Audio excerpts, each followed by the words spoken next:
Glute bridges, both bodyweight and barbell variations, are an awesome exercise not only for glute hypertrophy, but also improving and practicing the important motion of hip extension.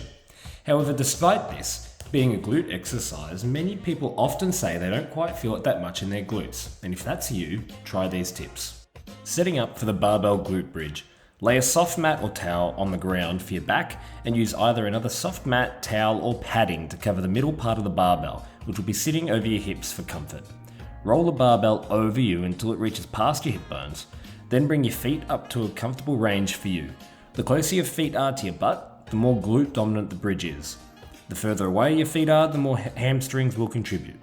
Have feet roughly shoulder width apart and feel free to slightly turn your feet outwards for added external rotation on your hips for glute activation. Then, before performing the upwards motion, watch Tammy as she posteriorly rotates her pelvis on the floor by flattening her lower back to the ground, which allows her to create a lot more tension through her core and assists in prioritizing the glutes. She breathes into her belly while holding this position and maintains this posterior pelvic tilt throughout the movement as she lifts.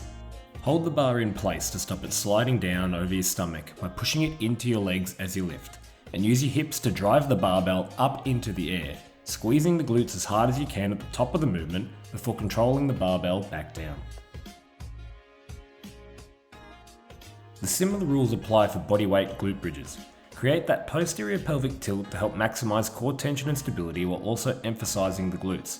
Closed loop resistance bands can also be used just above both knees to emphasize some minor external rotation and abduction at the hip, but this isn't 100% necessary and can be more useful in rehab settings.